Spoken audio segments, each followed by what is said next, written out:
Hello, we are going to treat our beautiful patient. The most concern is actually some of the hollowness, which involves the midface bilaterally, takes away some of the fullness under the eye as well, but it's mostly the midface that's causing that and causing a little bit of a nasolabial folding across. So anytime you look at it as an individual, try to identify the asymmetry. Now, most individuals are very asymmetrical. They don't realize it. Our patient here is actually quite symmetrical, but not 100%. The best way to look at that is covering one side, looking at one side first. You see the cheeks coming fairly nicely developed over zygoma, nice contour, the distance here, just paying attention to that, and also where the angle of the mandible is. When we switch between the two sides, we notice that there's more drop here. The face is a little bit smaller in the width on this side as it is on the other, and also the jawline drops more.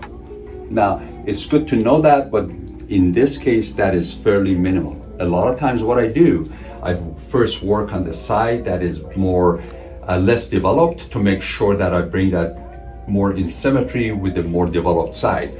You also notice that the side we talked about that is fuller and more developed, everything is higher, you can angle of mandible. So this side actually drops slower than this side. You already can see even with a young individual, we have some drop on the lateral aspect, the corner of the mouth, the cheek and so forth, because there is not enough bone to support that. We are going to use a product called Evolysse. It's called Evolysse Form, and this is a new product. We did the clinical trials on the midface with that. And what we're going to do is go ahead and inject the product here in this area to allow some elevation and support to the cheek, nasolabial fold, and lower eyelid. We don't need to treat the zygoma. We don't want to make the face wider, but we do want to give a little bit more projection exactly over what we call the malar eminence. The best way to start that is start at the malar eminence and work your way medially. The structures to be cautious about, obviously you have some arterial vessels here in the lateral aspect of the lateral zygoma towards the maxilla here, and then also have the infraorbital foramen about right there, but those structures are very deep over the bone. Most importantly is when you do inject small amounts, and by small amounts I mean less than 0.1 ml at a time with slow pressure. I identify the malar eminence, the most protruding aspect of the maxillary bone, the malar area. I'm right close to the periosteum. You don't need to necessarily always be close to the periosteum. Small amount, just to give a little bit of a start. I'm starting to define where the malar eminence is. So this is more, you always have to think about sculpting, not about putting big boluses, but mostly reshaping the area and bringing more youth to where the volume has been lost. So you can see small amounts. I'm starting to already bring some shape, and when you inject, it tells you where the next area is. And fairly frequently, you may have to change your needle because you want to make sure that it doesn't dull and it doesn't cause trauma as it enters into the skin. There is no need to be forceful, just very slow. If you feel resistance, if you feel rubbery feeling at the tip of your needle, pull back and go in a little different area. Remember, the arteries are actually rubbery. They have a fairly thick wall. Therefore, you have to think where the tip of your needle is and use that sensation. You can actually see how we are, changing the shape here. You don't need a lot to do so. Forgive me for hurting you. Now, I'm not over the infraorbital hollow. I'm superior to the infraorbital hollow. At this point, small amounts. Many a times we do get a little bit of a back bleed in this area. That's normal. Just keep pressure if you do. Right over the periosteum in this area.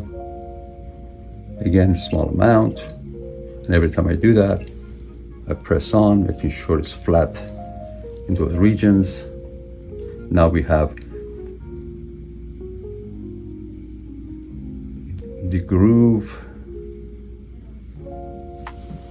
orbital malar groove. Here we go.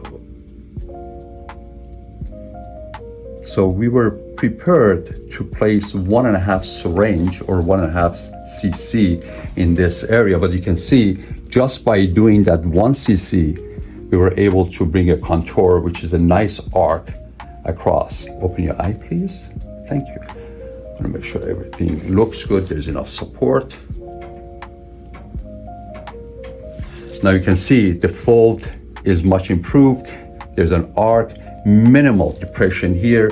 The question comes, can we use a little bit more here, lateral, just a little bit more superior to the malar eminence? Now we don't want to put it up here. That's not anatomical.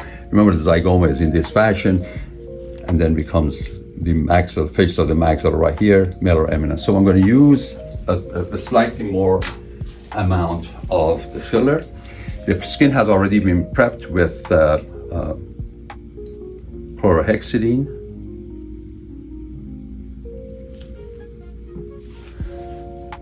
Slow injections.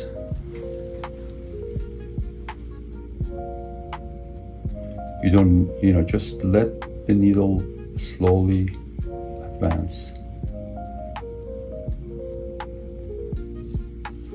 There you go. So now, if you look, this side has elevated. I'm just going to have you just focus on one side. You always do that because it helps you, and also you can also show that to the patient how things are changing. I can see that it's more symmetrical already from just doing this side. Yeah, take it, please. So I'm going to go over this again. So this was our less developed site. So always start on a site that is less developed or smaller and try to bring symmetry. So now we've actually surpassed the more full site, but having a nice arc here, the line here doesn't get disrupted. The fold here has improved significantly. This has lifted. This is mainly by placing it in the right place. The amount I used here is exactly 1.4 cc's. And we've been very fortunate not to have any bruising at this point. Not that it can't happen. I'm going to hand you over thank you. Again, this site has also been prepped with chlorhexidine. Once again, malar eminence. And you don't have to start it, but for those of you that want to have a plan going forward, always work on the malar eminence first and let that be your guide. Then you can work from there as you inject. It will tell you where the next place is to place it. And here is your malar eminence right there. So I know I gotta get this, but I also want to go under the eye at the infraorbital hollow cheek junction. Once again, the infraorbital foramen is here. I can actually feel the notch there. I am very close to the periosteum here. You can see the skin rising. I just want to make sure I'm not bruising our patient here. No fast injections. If you insert the skin slowly, always think about and feel the tip of your needle. That is very important. Here we are, continue to inject, small amounts. Remember, this is sculpting.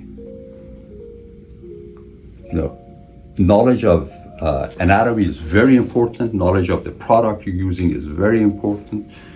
Technique is very important. At the same time, artistry.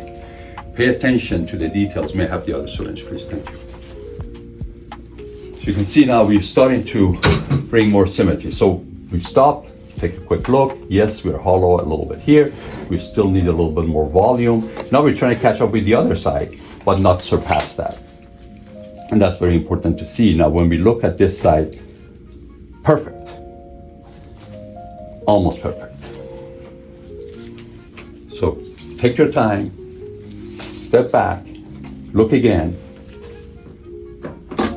have a plan, do a couple injections, step back again, and inject.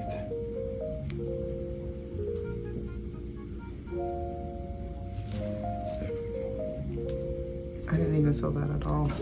Oh, you're doing great. You know, one of the reasons you didn't feel that because there's lidocaine in the product. So once you have placed one within a short time, the nerve in that area is anesthetized or numbed. Now, as I said, it will tell you where to go next. Now I'm starting to see a cerebellar eminence, work my way medially. Now I gotta work my way inferiorly. You know, no resistance at the tip of my needle. Once again, slow insertion. If my needle feels dull, I'll change it.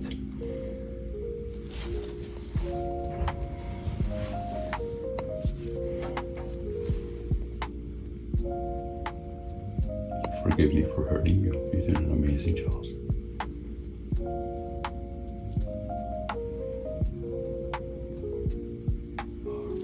Good job. Open your eyes, please. I need to put a little bit right here. We're almost done. And I like the softness of this injection. You're not overly exaggerated.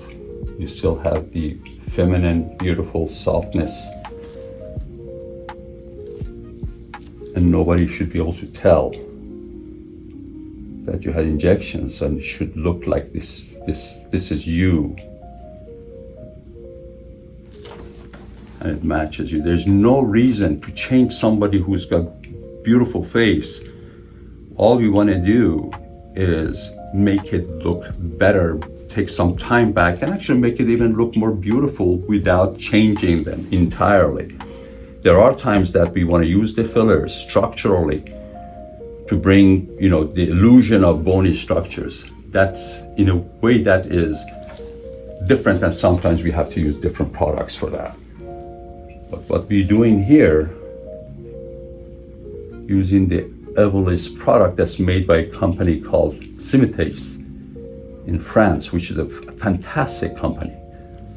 Now, you notice that I've used more on this side. Why? Because this side was wider to begin with. That requires more filler to project that. And I'm gonna just take some attention and place it here. We're almost there. We have about 0.1 or 0.15 cc to go. Again, remember, slow pressure on the plunger and small volumes. Very important. And I want you to take a look with the mirror. Could you have the mirror, please? Thank you. I love it. Oh, wow. Nice. It is. You deserve it. I still look like me, but it's like... Perfect. Thank you so much. Well, thanks everybody for your attention. Please pay attention to details, anatomy, injection, and your artistry. Very, very important.